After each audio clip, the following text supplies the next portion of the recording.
দিয়ে আইসে এখন আবার কালকে নতুন নির্বাচন প্রার্থী কারা কারা তারা আবার দাঁড়া।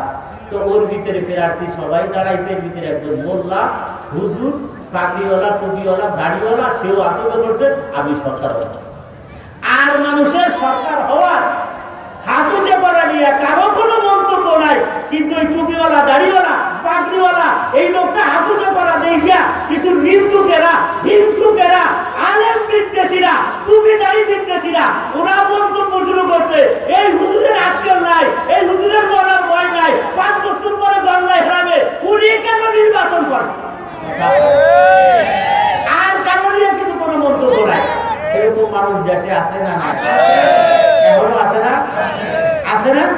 সরমনার বিষয় কি জন্য নির্বাচন করবি, কি জন্য আমাকে হুজুরের বাবুদুল্লাহ সাহেব নির্বাচন করবি, কি জন্য মসজিদের ইমাম সাহেব মিছিলে গেল, কি জন্য মাদ্রাসার পোলাপান মিছিলে গেল, ওগো কাম হলো পরের বাড়ি খাওয়া আর মসজিদে শোয়া, ওরা লীলাবড়িয়ে রেচিমখানায় ঘুরে থাকবি, ওরা কেন মিটিং মিছিল করবে, ওরা কেন এরকম রাজনীতির মাঠে যাবে? আলেম ওলামা রাজনীতিতে যা, এটা অ্যাকসিডেন্ট নিন্দুকেরা হিংসুকেরা পছন্দই করে না, কথা ঠিক না বলে পছন্দই করে না এটা। যাই হোক, কি কিছু পাবে না? কয়টা পর্যন্ত সময়? 9:15। আমি 9:15টার আগেই ছেড়ে দেবো ইনশাআল্লাহ। কালেকশনটা ভরবেন কি? এই খুচরা কালেকশন 500, 2000, 1000 এই কালেকশন নিয়ে বন্ধ হয়ে যায়। এলাকার বিত্তবান মানুষ যারা এক একজনে 2 লাখ 5 লাখ ধরে এইভাবে কালেকশন করেন, ভালো হবে, মাঝে ওয়াশ শুনে আরাম পাবে, কথা ঠিক কিনা? কেবল টাকা দেখুন ওয়াশ দেওয়া পারি না, দক্ষিণ কোনাতে উদ্যোগ করে কালেকশন কালেকশন কালেকশন, কথা কিন্তু কোয়াবো কেমন কথা। আর এমনই একটা কায়দা হয়েছে যে কালেকশন নাই, যাওয়ার পরে কায়দা আসলে যখন আইসে তখন একটু কায়দা হবে। এ বাধা দিলে কোনো জায়গা তালাশ করে দিলে আজকে দু কথা হয়ে যায়, এই দুঃখী বাসি দুজার কথা যাই করি একটা হুজুর হাজের ওইদিকে যান, এটি ইশারা দেয় ওইদিকে যান, ওইদিকে যান পর্যন্ত কথা হয় না, মানে ওইদিকে যান ইশারা দেয়, এসে পাশ দেয় কুড়ি, আপনারা তো শুনে না কুড়ি কুড়ি লোক এদিকে যান। আচ্ছা আজকে দাঁড়াইছে কিনা? হ্যাঁ, আলেম, একজন আলেম। তো নির্বাচনের ভোট দিবার যাইয়া মানুষের ভোটটা মনের থেকে আলেমের মার্কাই চলে গেছে। কারণ দেখছে যে অতীতে যারা ছিল তাগো কি অবস্থা, একটু পূর্বে যারা ছিল তাগো কি অবস্থা, এর আগে যারা ছিল তাগো কি অবস্থা। আপাতত এই টুপিওয়ালা দাড়িওয়ালা রে যেহেতু কোনো মদ গাঁজা হিরোইন ফেন্সিদের ডাকাতি পাটপাড়ি শিকারির ভিতরে দেখা যায় না, অন্তত দিল বলছে মার এইটার উপরে, কথা ঠিক কিনা ধরে পা মা হাত পান্তা রিক্সা মার্কা দেখা যাক কি হয়, কথা ঠিক কিনা ধরে পা। যখন ভোট পৌঁছে যায় কি যে জিতে গেছে হুজুর। এখন যারা হিন্দু ছিল তারা কি কথা জানেন?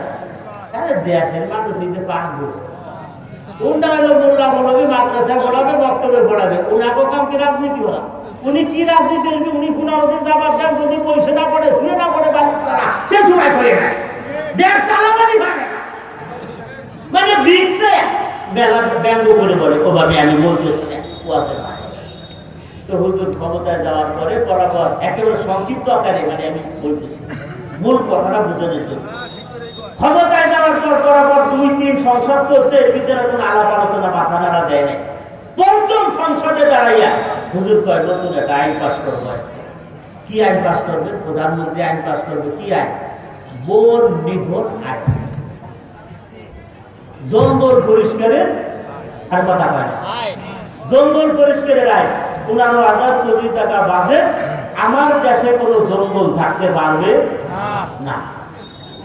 কেন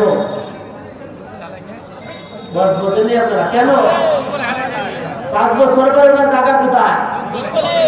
5 বছর পরে ওনার জায়গা কোথায়? বুঝতে হবে 5 বছর পরে জায়গা হলো জঙ্গলে, বাঘে খাবে, বান্দুকে খাবে। সুতরাং এই 5 বছর ক্ষমতায় থাকাকালীন আমার প্রথমে ওই 5 বছর পরে যেখানে যাব ওই জায়গা পরিষ্কার করা লাগবে, কথা ঠিক কিনা বলে? এমন দেশের যারা বুদ্ধিমান ছিল তারা কয় আরে সুবহানাল্লাহ, আমরা তো বলেছিলাম যে আলে খাটো বলো, কিন্তু এই যে বুদ্ধি এটা আগে হিন্দু ছিল। আগে যারা সরকার ছিল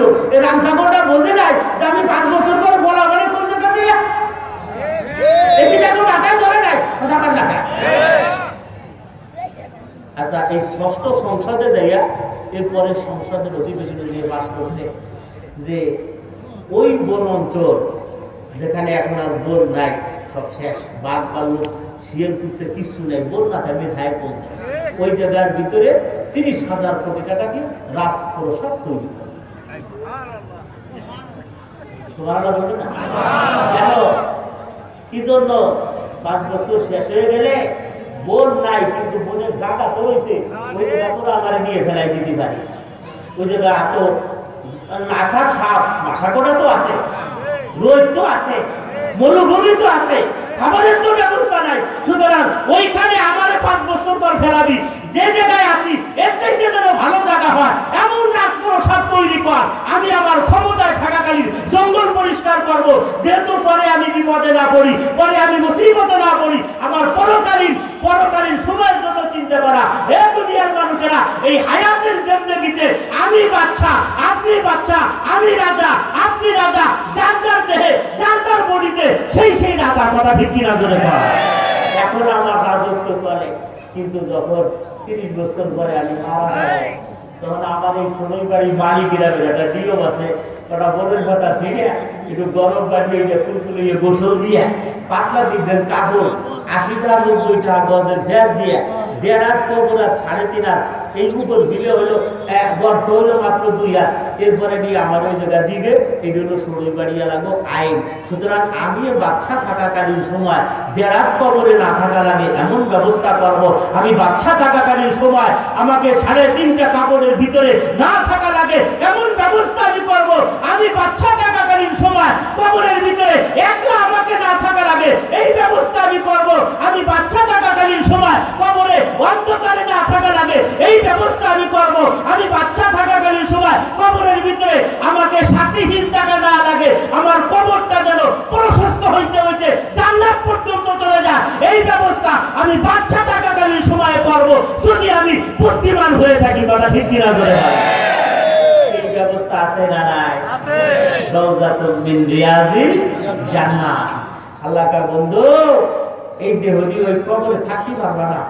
একটা মাথায় কামড় দিলে করে রাইতে সিগারেট জটো কয়েল ধরা স্প্রে করো, মা ওঠা থাকতে পারো না, একটু গরমে থাকতে পারো না, এসি চালাও তাড়াতাড়ি, একটু শীত লাগবে পরে কম্বল মোড়া দাও, একলা থাকতে পারো না, কবরেও তুমি থাকতে পারবে না। যেই কবরের দৃশ্য, এই কবরস্থানে কেউ থাকতে পারবে না। সুতরাং কবরে যাওয়ার আগে এই বাদশাহী ক্ষমতা থাকাকালীন সময়, হায়াত থাকাকালীন সময় তুমি কবরটাকে জান্নাতের বাগান বানিয়ে দিয়ে আসো। আমার ভাইরা, আমার বন্ধুরা, বাস্তব কথা এটাই ওয়াজ।